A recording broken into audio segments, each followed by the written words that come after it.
My peoples, what's going on, gang? Welcome to a little intimate. We're gonna get intimate tonight. One off here of anything we do here on the Poprika Network. It's just me. It is just me in the studio. They've left me completely unsupervised and unregulated. What happened was we had planned for a podcast.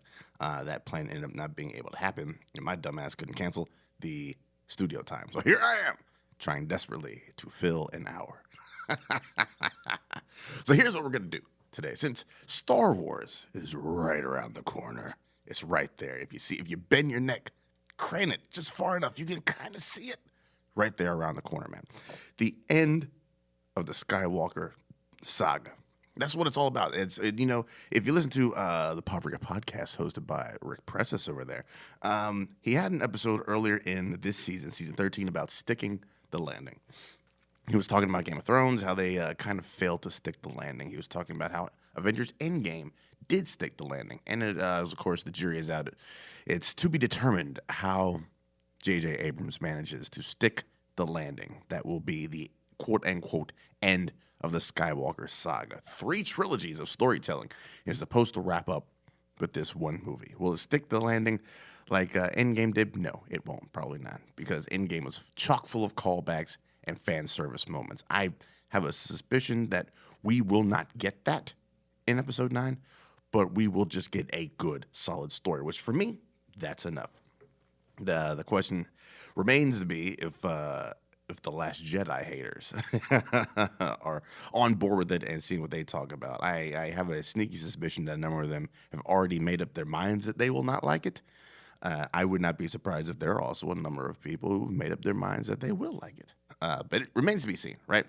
We still have a couple of weeks until this bad boy drops. But I have faith. So, to ride in on the Star Wars wave, man, I'm going to give you what will be my definitive ranking of the Star Wars films as a lifelong, well, not really lifelong. I didn't watch a Star Wars movie like in full and paid attention until I was like 15 or 16, which a little bit past the age of magic and wonder in a young person, but it took me in immediately. So, been watching Star Wars for 2 decades now.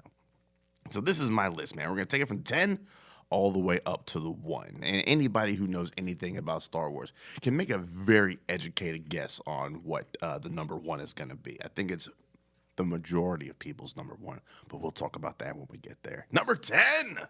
Number 10 on this list of Star Wars films. No, before you ask, the Christmas special isn't on here. The Ewok Adventures aren't on here either. All right, we're sticking to episodes 1 through 8 and Rogue One and Solo. All right, so that's what we're going to do on this list here. Number 10 on this list, 2002's Attack of the Clones. Now, look, hear me out. You can have a bad movie. It happens. It happens. There are plenty of bad movies made every single day. You can have a long movie. I love a good long film. Love a good long film. But do not give me a long, bad film. And that's what Attack of the Clones is, man.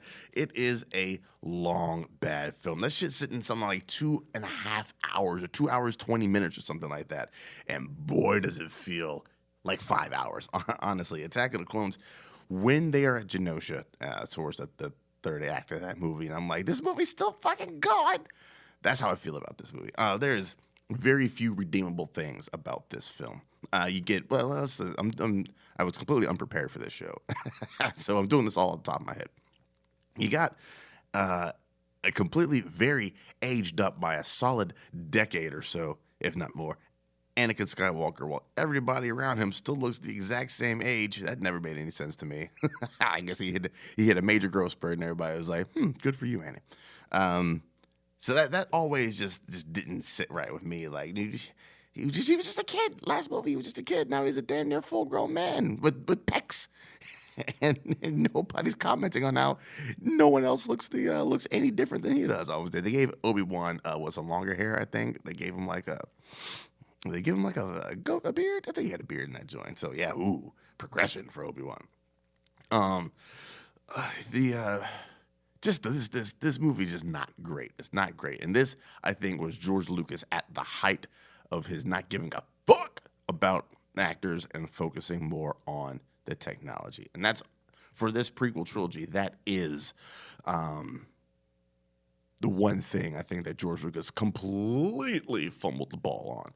He was more interested in advancing and furthering the technology in filmmaking, and he forgot that a director has to direct his actors into the right performance. That is the job of a director. You are supposed to elicit a great performance from your actors and actresses. And he didn't get that. He didn't get that. The performances are wooden. They're stiff. The dialogue is cheesy and clunky. Lucas, great visionary, not a great writer and not a great director. Let's just put that out there now. Yes, it's very wooden, very stiff. And the whole with Anakin and Padme, I hate sand. I hate watching the scene is what I hate. It is not. Let's not dog on it too much, right? Let's try to pick out the positives of Attack of the Clones. I'm still thinking, by the way.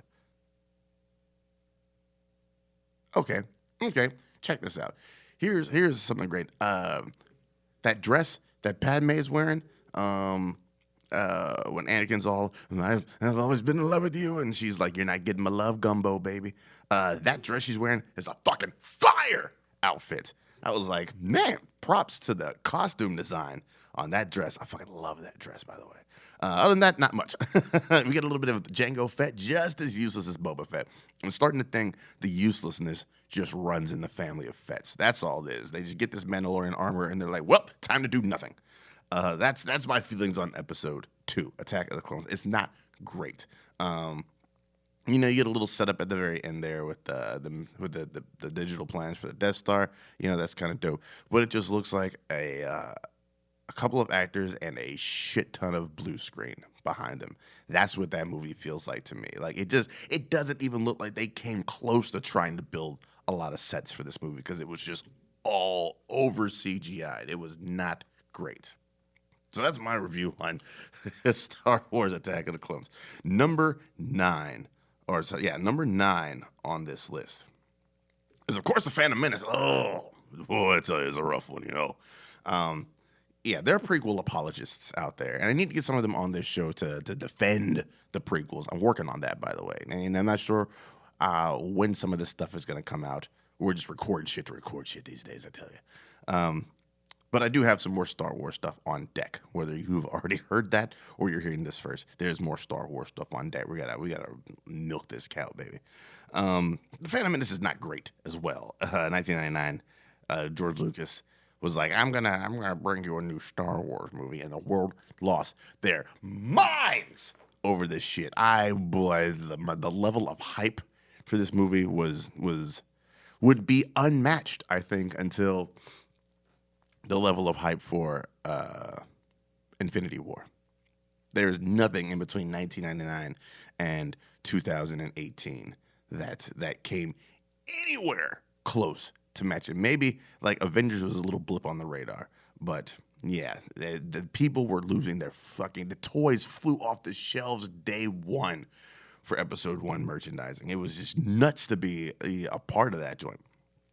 So, it comes out and everyone's like, this is not what we expected it to be. And it's not what you expected it to be. There's talks about trade delegations and blockades. And, I understand that this is all the tools that the Emperor is using to manipulate events into happening. He's got to somehow get them, massage them to Tatooine to pick up Anakin and all that kind of good stuff. I understand all that this is what he's doing. But boy, find a better way to make that more entertaining. Nobody gives a fuck about trade delegations. In Star Wars, we want spaceships, we want lasers, we want old samurai wizards, we want rogues and smugglers. Like that's our Star Wars. That's what we want. We want some beat up ships and just grungy atmospheres, and that's not what this gave us.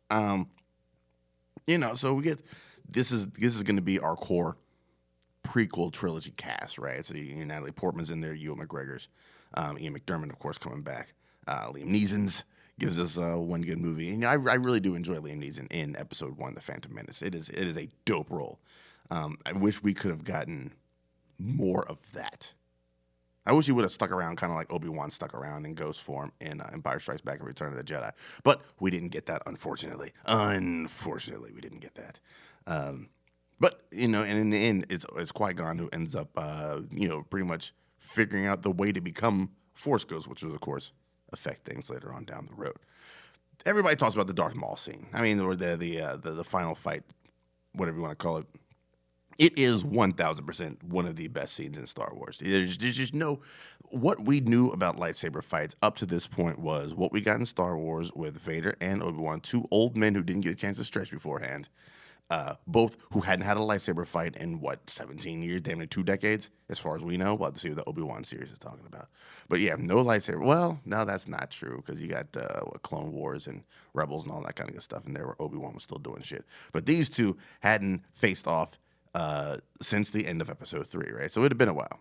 They're both probably a little bit rusty too. And Obi-Wan looks like he's 78 years old in this movie. It was just a clunky fight, right? It's just a clunky fight in Star Wars. Then you get Empire Strikes Back, where Luke's facing off against Vader, and things are a lot more fluid. It's a lot better of a lightsaber battle, because that one, as far as lightsaber battles are ranked, what you get in Cloud City is fairly decent. And then you get Return of the Jedi, where the lightsaber battle isn't the main stage, because there's more of the emotion behind the lightsaber fighting. So, it's good to see. And there's one particularly effective shot. There's a tracking shot where you see them silhouetted. That is a great shot from Return of the Jedi. But then we get this in Episode 1, and you're like, yo, you can do this. You can do it. Darth Maul's just jumping and flipping and kicking and fighting off 2 dudes at the same time, and you got 3 different colors. I didn't even know there was 3 colored lightsabers. It was amazing to see, and they stretch that shit out too, and you just wallow in the joy of that lightsaber fight. And we kind of got a spoil for us when they dropped the motion picture score for the Phantom Menace, and you got right there Qui-Gon's Noble End is one of the tracks. Well, that kind of lets you know what's gonna happen. But still, it's still a surprise, a shock to see. And I think you cannot give props to that lightsaber fight without giving props to John Williams' score behind that. No idea what the fuck those guys were talking about in that song, but they captured the emotion perfectly. That's the centerpiece of the Phantom Menace. And everything else about it, once again, George Lucas focusing on technology, not on his actors. The performances are weak, and, we get Jar Jar Binks. I don't care how hard a prequel apologist you are, there's nothing great. There's nothing good. There's nothing decent about Jar Jar Binks. Just straight up and down. It's a bad character. It's a bad character in a bad movie. Like, for a bad movie, for a character to stick out that bad in a bad film, that's how bad that character is. And I feel sorry for Ahmed Best, man. That could have been his meteoric rise to fame, and he just got stuck with such a shit character. And it did kill him, man. And then it'll fuck your day up going back and watching those joints, man. Phantom Menace is not great. Number 8 on this list is Solo, a Star Wars story. Where to start with Solo, man? It's supposed to be directed by Lord Miller, right? They gave us the Lego movie. Who doesn't love the Lego movie, right? Lord Miller had their hands all up in the pot of Spider-Man Into the Spider-Verse. Who doesn't love Spider-Man Into the Spider-Verse, right? Except for the Force Diversity people. Everyone loves that movie. Loves both those movies. It is still, we'll never know. We'll never know what it was they wanted to do with Solo, a Star Wars story, because they were unceremoniously fired when word got back to Lawrence Kasdan, who wrote the script, and Kathleen Kennedy, the executive producer, that what Kasdan had on the script is not what they were doing on the set. And I guess, I don't know if they were looking at dailies. They should have known this when they were looking at dailies. Like, this shit ain't matching up. But for whatever reason, they came out there, fired the fuck out of them. And then they brought in the worst possible director to bring in, Ron Howard. Now, I'm not saying Ron Howard is a bad director. Ron Howard's a great director. That motherfucker gave us Apollo 13 or Apollo 11. Was it Apollo 11? Apollo 13? Apollo 13. What? Oh, God damn it. This is what happens when you record after a night of drinking, when one of your best friends is in town. Apollo 13 is what Ron Howard did for us. And he's a fine, incredibly competent director. I mean, he's Ron Howard. I think he's more known for his filmography than he is for for playing Opie. The motherfucker directed Splash. Who doesn't love Splash? He did Cinderella Man. Who doesn't love it? A Beautiful Mind, man. He put Russell Crowe on the map. Anyway, he also did Ed TV. We don't talk about Ed TV on this show. Well, as competent as a director as Ron Howard is, he is not the person you want for Solo. I mean, it's that plain and simple. Solo was supposed to be, in my opinion, what Solo should have been was a flashy, fun adventure joint, a heist film. The Ocean's 11 of the Star Wars universe is what what Solo should have been. Just fun, narrow escapes, witty banter, and all that kind of good stuff. That's not Ron Howard's wheelhouse. It's just not. Clever editing, quick cuts. Edgar Wright should have directed Solo. The movie should have been called Bring Me Solo and the Wookiee. That's what the title should have been. That's what the movie should have been. Instead, we get Solo. I do not fault Alden Ehrenreich. I thought he was a great Solo. I would see a sequel to this movie in a heartbeat if they had the right talent in place behind the camera to do this joint. But as it stands, what we got is what we got, right? Alden Ehrenreich as our titular Han Solo. We got Daenerys Targaryen there. Millie Clark. There we go. It's Kira. We were supposed to have Omar from The Wire, whose name escapes me right now, as our villain. Like, that would have been a dope ass Star Wars villain. Instead, we get Paul Bettany. Unfortunately, I sometimes when I watch this movie, I like Paul Bettany's performance. Sometimes I don't like Paul Bettany's performance. We have Woody Harrelson, which is kind of like, to me, I imagine Woody Harrelson is what Solo would have became if he hadn't joined the rebellion. He would have just ended up just like Woody Harrelson's character. Criminally underrated Tandy Newton, did not give her enough screen time, and of course he had Jon Favreau as in a voiceover character. Hell, they let Jon Favreau direct this instead of Ron fucking Howard. Anyways, what we got? Oh, and then of course we cannot talk about Solo. I'm talking about our boy Lando Calrissian, played by Donald Glover, who I also have some issues with his performance as well. It feels to me like Donald Glover was just doing an impersonation of Billy D. Williams. He didn't quite make the role his own, in my opinion. I know people that love Donald Glover as Lando. I liked him. I think he could have just made him more his own. But to me, it just felt like he was doing his best Billy D. Williams impersonation. Like, it feels like he was 2 steps away from just looking right in the camera, and he's like, it works every time, baby. And we can't go without acknowledging multiple Emmy Award winner Phoebe Waller-Bridge as the voice, as the robot. That role pals around with Lando Calrissian. There are some elements of brilliance in Solo. The whole Sabacc card game was great. I've been waiting for forever to see Sabacc played on screen.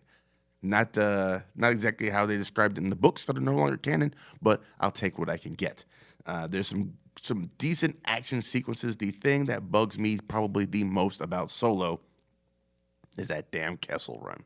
We have been led to believe our entire lives, or from whenever you first watched Star Wars, that the Millennium Falcon is the ship that made the Kessel Run less than 12 parsecs. That's happened. That is a thing that happened. Han Solo told us this in Star Wars. Since 1977, people have been believing this shit. And then to see the actual Kessel Run happen, it's expectation versus reality, right? If you want to do the Kessel Run, fine. You know what? I'm just going to make my own damn Solo movie. If you want to do the Kessel Run, fine. Cool. Do the Kessel Run. But don't cheat it. That's what I feel like. They cheated the Kessel Run. The Kessel Run should have been all Han Solo's and Chewbacca's piloting skill and ingenuity. Instead, they drop a little something in the Falcon's engines, a little bit of that coaxium.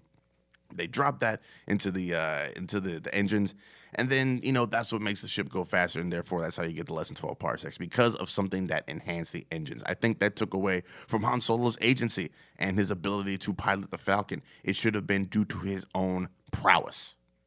But who am I to debate? I didn't make this movie. There's things to like and there's things to not like. I thought Emilia Clarke was a fine performance. They didn't give her a whole lot to work with.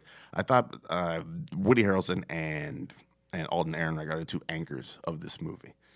It was good to see it was good to see a young Han Solo adventure, for lack of a better phrase. I would still see more in this world if people were willing to be on board. And I think also this movie suffered due to the whole director controversy. It took us forever to get that first trailer, which sometimes doesn't quite bode well. The first trailer didn't quite impress, which is not great. And it was riding off the bad juju of The Last Jedi, man. They wanted to they were trying too hard to market or to grab that Star Wars comes out in May time spot. And there's too many other good movies coming out in May. I mean, what was that, 2017, I think? So whatever it was, there was an Avengers movie, an MCU movie of some sort in theaters, probably crushing it at the time. They should have left it at Christmas. That way they would have given them a whole year, vice just a couple of months, to wash away the stink of, the Last Jedi. Not even the stink of, just all the fervor and the negative reactions of The Last Jedi. All that could have died down a little bit, and then we move on. And now we move on. Number 7 on this list is Episode 3, Revenge of the Sith. This is the best of the prequel trilogy. By far and away, the best of the prequel trilogy. The back half of that movie is some dopeness. There's some things this might be, I think Episode 3 might have, possibly, without really sitting down and thinking about it too hard, the best opening of a Star Wars joint, man. You get the whole spaceship. It's action. It's mad action packed up front. You got the whole spaceship business. Anakin and Obi-Wan doing their thing. Then they crash onto the ship. They got to battle their way down to rescue the Emperor. They got to battle their way out of rescuing the Emperor. And then Anakin crash lands half of a ship on, I think it's on Coruscant. All that is dopeness. I'm like, this shit is starting out kind of wild. I'm on board with this. The middle part, the second act of that movie, just fucking drags.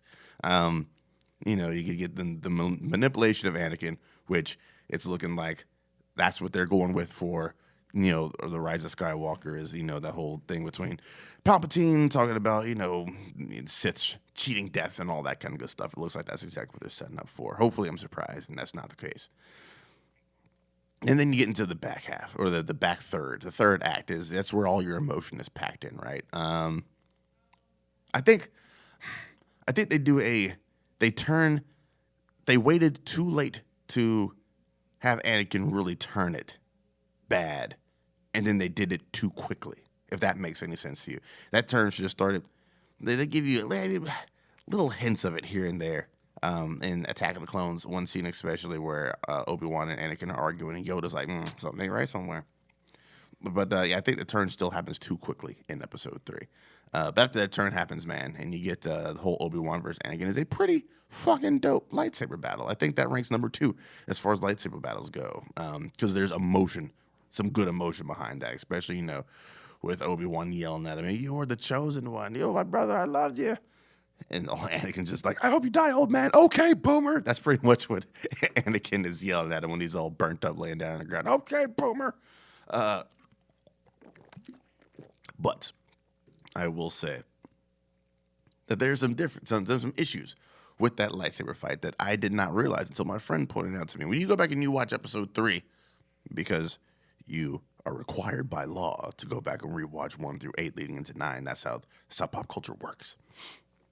When you go back and you watch the lightsaber battle at the end of Episode 3, you will notice that it is a lot of the same movements strung together with edits of that thing from various angles. And that's how they stretched out that lightsaber fight. You're looking to be like, 1, 2, 3. And then they'll cut something and be like, 1, 2, 3, of the exact same thing from a different angle. And you're like, why? Once someone that was pointed out to me, I can't unsee it. So it kind of takes away from some of the greatness of that fight. But it's still a good fight, And then you got the whole, she just lost the will to live. Oh, well, okay, whatever. Ridiculous. But it did give us some Jimmy Smits, a criminally underrated actor. and it gave us a little bit of the Tantive Fort, the ship that we will see later on in the series. That we'll see it in Rogue One. We'll see it again in Star Wars. So that's number 7 for me. And number 6, speaking of which, is Rogue One, a Star Wars story, man.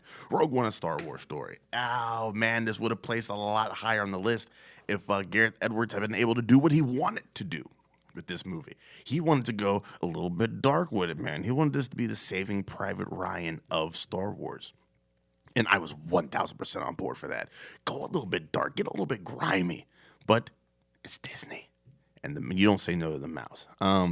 So they reshot a whole lot of stuff, and that's when everybody's like, "Whoa, the reshoots is Star Wars in trouble." Ooh. I don't understand why the spin-off movies, for lack of a better word, have all had production troubles. Like, you heard no issues with Force Awakens, no issues with The Last Jedi, but the trouble in the production of these two spin-off joints, I don't understand. They just can't get the shit together for some reason. I wonder. I feel like they're trying to copy the MCU route, and they wanted to put out something every single year. Just production. Star Wars is not the MCU. You got to find out what groove works best for you. And I think the groove that will work best for them is shit like The Mandalorian on Disney Plus and the Obi-Wan show on Disney Plus. So you can keep getting some Star Wars content, but this movie every year idea was not it. That's not the what's up. Anyways, Rogue One. I can never remember her name. Jyn Erso, for lack of a better name right now. Felicity Huffman. Felicity Jones. There we go. Whew. Good thing I'm not doing touch your mind. Felicity Jones was a stellar lead to this movie, man. I thought she gave a good amount of sass up in here. It was nice seeing Gabriel Luna up in here doing something as well, and just the group. I think the group as a whole did not get enough focus. Like all the focus was on. It is a Jyn Erso story for them. It is. Let's not convolute that. It is a Jyn Erso story. It's Jyn Erso and friends. This is what Rogue One is. Mads Mikkelsen as her pops up in there. Ben Mendelsohn doing what Ben Mendelsohn does as a villain. It's wonderful. But just what they wanted to do, it's that expectation versus reality. What they wanted to do with Rogue One and taking it that darkness, because, I mean, they are at war. Some dark shit is going to happen when you're at war. That's just how it goes. But, Disney chose to shy away from that a little bit. And I understand that they have their brand. Like, if anybody doesn't know the Disney brand, they have their brand to protect, right? It's good. Cinematography. There we go. Boy, I can't talk today. Cinematography is amazing. Greg Fraser did cinematography on that movie. And boy, it is the second best looking Star Wars movie that we are apt to get, right behind The Last Jedi, which I think is an absolutely beautiful masterpiece of a movie visually. Rogue One it's a good adventure film. We get a little bit of shadiness from Gabriel Luna's character. The whole third act is from what I've heard. A lot of that's what had to be reshot. I still enjoyed it. We missed from the trailer. She's standing up on that precipice there, and that TIE fighter just comes up right in front of her. That got cut during the reshoots, and man, I would have loved to have seen that shot. But what we got is still acceptable, right? You get Forrest Whitaker. I like the idea of a dude who was a good freedom fighter for the cause, but has now just become just so wildly paranoid and whatnot that he's just completely gone. So Forrest Whitaker's character is pretty much Star Wars' version of Mad Eye Moody from Harry Potter, is what it is. Oh, what is his name? Saw Gerrera. Saw Gerrera is Mad Eye Moody. You heard it here first, unless someone said that like 3 years ago. And what does it all come down to, man? It all comes down to that last couple minutes. Like, the last couple minutes of that movie is what elevated it from, oh, this is a good movie, to, yo, this is a dope flick. The Vader joint, man. Vader just tearing through people there, right above Scarif is the planet, I do believe, that they're trying to get the Death Star plans from. And Vader just mowing those dudes down. And that scene right there, that scene is the only time we in live action form have seen Darth Vader in his prime. And it was wonderful to see. It was wonderful to see. And now it makes sense why at the beginning of Star Wars, when you see those dudes that are kind of scrambling to get in place because they know that door is about to be busted open, the looks on those dudes' faces now makes so much more sense. Because at first you're like, all right, these dudes are about to go into close quarter combat, man, where anything can go down. Anything can go right or severely wrong. They have every right to look frightened or be frightened. But now on top of that, having seen Darth Vader just chew up half their friends, it ain't what you want. It is not what you want. And I think that movie matches up quite nicely to the beginning of Star Wars. That little bit of Leia wonkiness aside, I don't think that works. I thought the Grand Moff Tarkin worked incredibly well, but for some reason, that Leia did not work for me. Number 5, Return of the Jedi. Richard Marquand directed this joint, man. It is the ending of the second trilogy, 1983 joint. Return of the Jedi is a dope movie. For the longest, Return of the Jedi was my favorite of the Star Wars films. I watched Return of the Jedi on VHS so many times. My mother took it out of the VCR. You see, kids, VCRs is what is what we used to watch movies on before DVDs came around. All right, shout out to Carol Coles. She took it out of the VCR and ripped the film out of the VHS. That is how much I watched Return of the Jedi as a kid. And I had to take my fucking grass mowing money. And this is back in the days you couldn't buy them individually. You had to buy them all as one. And I had to rebuy the entire trilogy again just so I could have. I'm sitting there with 2 Star Wars, 2 Empire Strikes Back, and 1 Return of the Jedi. I look like a fool. It is a fun movie. I am a huge fan of Return of the Jedi. It's kind of waned for me over the years, but I still fucking love Return of the Jedi.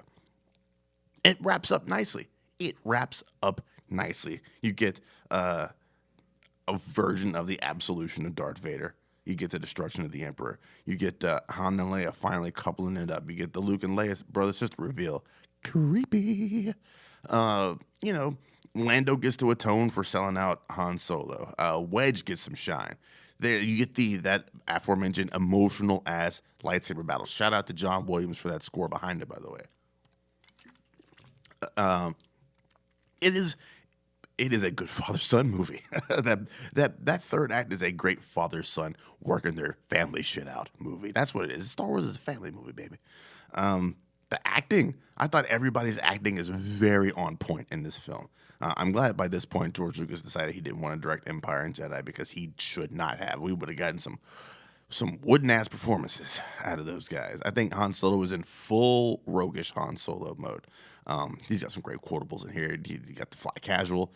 The Ewoks, man, those fucking Ewoks are the only reason it does not rank higher on this list. Look, I understand. Cute and cuddly, marketable. I'm pretty sure that's what George Lucas was going for. He wanted something that you could market to kids, and kids love those goddamn furry creatures. But that being said, there is no way on anybody's forest planet that those cute, cuddly things with their sticks and their stones are going to beat dudes with armor and laser beams and mechanized warfare. It's not going to happen. There is no way. I don't care how many cute, clever force traps you set. They're going to blow the fucking fur off those Ewoks. It makes no sense to me. Even as a kid, the first time I watched it, I was like, this is cool. The second time I watched it, I was like, what the fuck is this? It doesn't work. It does not hold water at all. Other than that, I love it. Number 4 on this list is Star Wars The Last Jedi. That's right, Last Jedi is in my 4 spot. Like I said before, visually, it is the most beautiful Star Wars movie ever made. Does the story have problems? Yes. Oh, God, yes, it has problems. For me, I know it seems like different people have different issues with the movie. For me, the main issue with that movie is all of Canto Bight and the fact that you got Laura Dern's character withholding information for plot's sake. I understand that she's got to withhold information for plot's sake.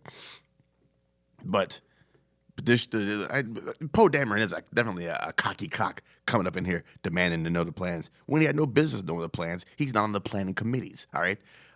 So therefore, you don't need to know the plans. That being said, I think this would have been a great time when you're on the run, literally minutes after in Force Awakens, to tell everybody, hey, we all need to get on one page. This is what we're going to be doing to make sure everybody's on one page, because then you get shit like what Poe Dameron's doing. Poe Dameron is horrible in this film. I love him so much in Force Awakens, but in Last Jedi, he is horrible. Now, I can't tell if they just gave him this trash-ass storyline because they couldn't find anything else to do with him, or if this is actually part of some character arc of going from just a good pilot to becoming a leader. If that's where his character is going, then okay. But for now, trash. Canto Bite, trash. Everything else I fucking love. I like that, I like grizzled old Luke. Let's just get that out the way right now. This man has been through some shit, all right? You found out his fucking pops was the dude who blew up a planet, who's killed millions, who slew an entire religion of people, if you want to call it Jedi religion, picked them off one by one during and after the Clone Wars. And just been an all-around horrible person. The most feared man in the galaxy is his father. And then his father had to die in his arms when actually he was like, at the very end, he's like, yeah, maybe I'm not such a dick. The end. So he had to deal with that. He had to make his own Jedi training academy. Then he had Kylo Ren fuck that all up with the Knights of Ren. This man's been through a lot of loss and failure in his life, and he has every right to be grizzled and grumpy about life, all right? Just let him be secluded and doing his thing on the island. He just wants to be left alone. He's been through a lot of shit. I understand that. Leave that old man alone. It's not... A lot of people seem like they wanted the Star Wars and Empire Strikes Back and Return of the Jedi Luke. The hopeful, optimistic kid who's ready to get shit done when things need to get done. That's what they wanted. But if we had gotten that Luke Skywalker, that would have meant zero character progression. Done. Nothing at all. There would have been no character progression there. This just seemed to me like a natural course of how things would have turned out for Luke. And that it makes perfect sense to me. I love grumpy old Luke. I love the fact that he was like, look, I tried to train some Jedi, fucking failed at it. I don't want to do that anymore. That's an understandable human quality, all right? Try something, it didn't work at all. I mean, some people aren't going to want to try it again. That's why he didn't want to train Rey. Let's not mention the fact that Rey went straight to the dark side for a hot second. I'm hoping that that's something that gets further explored here in The Rise of Skywalker. I hope so. If not, then that is a wasted plot point, and I have faith that J.J. Abrams will not waste that plot point. I thought the relationship between Rey and Kylo Ren was excellent. I like the fact that they had a weird type of bond, and then even when you think, oh shit, there's gonna be a team up, nope, he still pulled a Darth Vader to Luke. He was like, just join me and we can run the galaxy as, I don't know, boyfriend and girlfriend maybe. Not quite father and son. I like the fact that Snoke got clapped up. Look. Let's talk about this Snoke business, because people all complained about it. People fucking complained about it. They made Snoke out to be this big bad guy. No, they didn't. You, the fans, made Snoke out to be this big bad guy. He was just a dude in Force Awakens that's like, hey, I'm running some shit. Here's your orders. And they made him to be like the galaxy's greatest menace. He was just a dude who was trying to, run the galaxy with an iron fist. That's all he was. That's all it was. He was just a dude. And just like any other dude, he can get clapped out at a moment's notice. And Kylo Ren took that moment and took him out the game. I loved that. You know why I love that? Because that is some Return of the Jedi shit. That's what everybody was expecting. They were expecting Snoke to come in, be a big bad guy, and then him to get clapped up in Episode 9. But no, he was taken out in Episode 8, which means I have no idea what the fuck they're going to do in Episode 9, and I love it. I love it, because Episode 8, Last Jedi, is definitely way more. As everybody was talking about Force Awakens and Star Wars, some people were like, is The Last Jedi going to be Empire Strikes Back? Nope, it was Return of the Jedi, and I'm cool with it. 1,000% cool with it. What else? You got that traitorous ass BB-8, and I love that little traitorous ass robot. Sometimes I root for the bad guy. So yeah, stop shitting all over Last Jedi. It's given us one of the most beautiful shots in Star Wars. The second most beautiful shot in Star Wars ever comes from The Last Jedi, where Admiral Holdo, Laura Dern's character, takes her ship at light speed through the other Empire ships. Sound cuts out, all visuals. That is the second greatest shot in Star Wars history. So stop shitting on Rian Johnson. Go see Knives Out. 3 is Force Awakens. The Force Awakens, man, look, the level of hypeness for Force Awakens. I wish I could go back to that time. The day before, the day of Force Awakens, the internet was just bananas. It was a fever pitch, and I was loving every second of it. They did the whole Brady Bunch thing on the Tonight Show with Fallon. I fucking loved that. Just the interviews they were doing was just all funny and on point. You knew that this cast was going to be something great. And then, of course, the internet does what it does, and they're like, we don't need any black people or any women in prominent positions in Star Wars. Those people don't know what Star Wars is. No, also, I think those people only think that white guys are the only people in Star Wars universes. But anyways, it is a wonderfully diverse cast. It is a wonderfully casted cast. It is a wonderfully acted film. All right, there's some good acting going on. I think a lot of people kind of gloss over the acting in Star Wars movies, but man, there is some great acting happening with Boyega, with Daisy Ridley. I feel like Oscar Isaac is just being Oscar Isaac as Poe Dameron. We all knew Harrison Ford didn't want to be there, but he still puts in some decent work there. I'm apparently the only person on the face of the planet that didn't see him getting killed. Didn't see it coming. When it happened, I screamed. Remember that in Star Wars when they're making a dash for the Falcon, right? Han, Leia, Luke, Chewie, R2, 3PO, all making a dash for the Falcon inside the Death Star. Luke stops and sees Vader battling Obi-Wan. And he's just kind of eyeballing. Obi-Wan checks him out, and he just force ghosts right there. And he thinks Vader has killed Obi-Wan. That little no that he lets out there right, in that moment, that's what I did when Han Solo got killed. Oh, and then I almost let a tear out, but then I sucked it up back into my eyeball. Because I'm a man, and men don't cry. They just develop ulcers later on in life. The Force Awakens is amazing. It is amazing. A lot of people are like, oh, no, it's just a rehash of Star Wars. You're damn right it's a rehash of Star Wars. They had to do something to get people back on Star Wars' side after them trash-ass prequels were dropped. They had to do something to get everybody all back on one page. The easiest way to do that is with familiarity. And there are definitely some familiar beats to Star Wars in this. Rey is Luke. They are on Jakku is a desert planet, just like Tatooine was a desert planet. I don't know what's up with these one environment ass planets in the Star Wars galaxy. Their suns must be fucked up. There's definite beats and shades that go through. Maz Kanata's place there in Takodana is not unlike the bar they go to in the Maz Eisley Cantina. The band is a lot better in Mos Eisley than whatever it is they were playing there in Takodana. But yeah, there are and then of course was that Starkiller base? Yeah, of course it's the Death Star, but still, it's dope. It's dope. The only thing that's missing from this movie is Wedge Antilles, and that is a very unfortunate thing.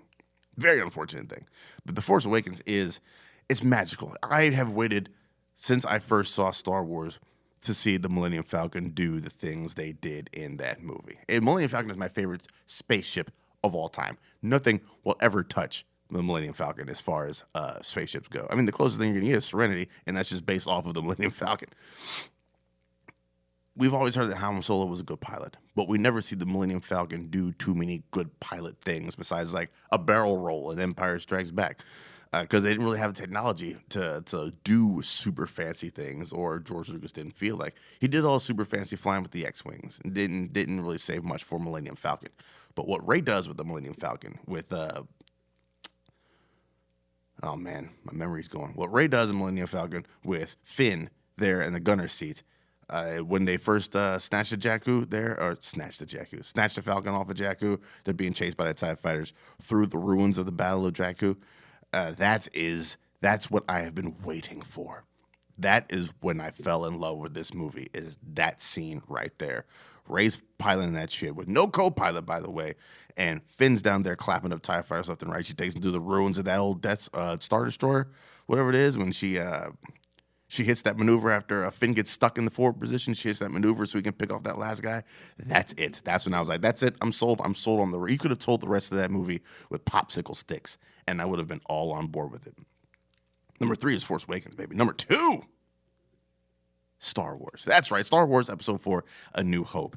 Oh, man, this is where it all starts, right? There's pound for pound, I can think of maybe one movie, just fun and adventure-wise, that tops Star Wars for me, and that's Raiders of the Lost Ark. I think Star Wars is just fucking fun from the moment it starts out wild. This fucking the close quarters combat, everybody's shooting everybody. Everybody should have died in that hallway, but we all know stormtroopers can't shoot for shit. And then after that shit goes down, somehow R2 and 3PO make it through. The impossibility of crossing that little aisle right there and not getting hit. This big bad black motherfucker walks in there. The music drops out. Bum bum bum bum. And you're like, well, this must be the bad guy. Looks like a couple dead bodies, steps over him and goes about his damn day. Where's my breakfast? And it's just immediate. And then from there on, man, it's great.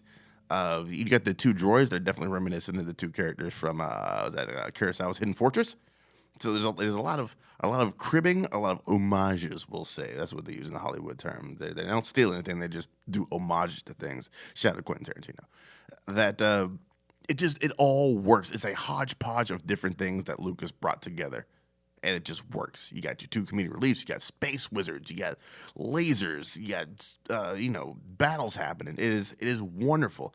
And this is when I talked about The Last Jedi being having the second greatest shot in all of Star Wars. Star Wars has the greatest shot, and it is the shot of Luke staring wistfully at the twin suns setting with that John Williams score swelling in the background is and forever will be the greatest shot in Star Wars. That is also my favorite piece of the Star Wars score. Leia, man, motherfucking Leia. I love that woman. Leia is directly responsible for why I love brunettes. She comes out talking shit. And I was like, oh, well, obviously, this is the woman I'm going to love for the rest of my life. And she doesn't really let up. She's talking shit when they rescue her. Leia is a professional shit talker. And there's other better shit talkers in fiction, but Leia does hold her own. She's somewhere in the middle there. She takes her rescue. They come to rescue her. And she's like, nah, fuck it. I'm going to be the one rescuing everyone here. And now so I was like, yo, women are dope, right? And Leia is quite possibly my first or second greatest favorite female character in fiction. If it's not Leia, then it is one Dr. Dana Scully. And then, of course, you get the big Death Star fight, right? That whole third act of Star Wars over the Battle of Yavin 4, whatever it is, that is wonderful. Like watching that for the first time as a youngin, as a teen, I was glued to the television. I was watching Star Wars. I watched Star Wars Empire and Return of the Jedi one day. Daughter was just chilling out, not paying any attention whatsoever while Star Wars was on. But by the time we got to the attack on the Death Star, she was all in. Then she was all in from there, from throughout Empire and throughout Return of the Jedi. When Return of the Jedi went off, she said, Daddy, are there any more Star Wars movies? And I looked her dead in her eyes and I said, no, honey, it's just these 3. Star Wars, man. It's fucking Star Wars. There's only so much you can say about it. Number 1 is The Empire Strikes Back. Look, I've talked to a number of people who've not all, but a lot of them have said that when they were young, Return of the Jedi was their favorite. As they got older and then matured, Empire Strikes Back became their favorite. That is certainly the case with me. I feel that it is the darkest of the Star Wars joints. Rogue One should have that title, but they Disneyed it up. So, Empire Strikes Back, man. Yoda makes his first appearance in there. Lando makes his first appearance. Shout out to Lobot. Boba Fett does nothing. There's so much happening in this movie.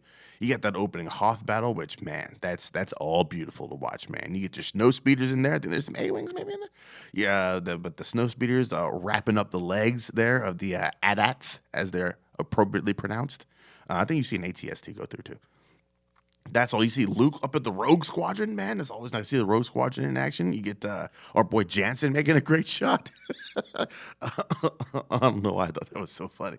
And then you get the whole Yoda business, and that's what everything with Yoda is what grounds the Star Wars philosophy. He's like, this is what the Force is. This is what it isn't. This is what it can do. This is what it can't do. Yoda is the heart and core, not of Empire Strikes Back, but of Star Wars. And Luke is what everything is kind of based around, right? Everything in the prequels will kind of lead to Luke and Leia. And then you have Luke being the center point of the middle trilogy. And then in Force Awakens, they're looking for Luke. So Luke is kind of like the centerpiece, but Yoda is the heart and soul of Star Wars, I do believe. And then you got Lando, man. You bring in your first black guy into Star Wars, and it's smooth as Lando. It works every time. And he has that Billy D. Williams charm, and you just can't help but like Lando. And Lobot as well, because without Lobot, this whole thing goes sideways. And Han frozen in carbonite. And it gives you still, like, May the Force be with you is the most famous line from Star Wars. It will always be the most famous line from Star Wars, but it is not the best line from Star Wars, all right? The best exchange in Star Wars is, I love you, I know. That will go down in the annals of great romantic banter. I love that exchange right there. It summates exactly who Han Solo is. It cements his character perfectly. And Boba Fett gets his in the end. Damn that Boba Fett. And that's it, man. Look, we've all seen these movies a million times, so you have your rankings. So go ahead and hit me up on Twitter at CDelicious or at Poprika Podcast, since we're trying to build that up now. Go ahead and tweet us at what are your rankings for the 10 Star Wars movies that we officially consider. And like I said, we're not talking about the Ewok Adventures. We're not talking about fucking the Christmas special. I'm not even putting the Clone Wars joint up in there. Just give me your live action Star Wars joints. Let me know what it's talking about. That's it for me, man. Hopefully you enjoyed my ramblings on a galaxy far, far away. You guys take it easy. Have a good one. Enjoy The Rise of Skywalker. If you love it, let me know what you loved about it. If you didn't like it, so long as your criticism is constructive and not just, I thought it sucked, hit me up and let me know. I hope we all enjoy it. I hope J.J. Abrams sticks this landing. I guess we'll see you here in a little while. Take it easy, and may the Force be with you.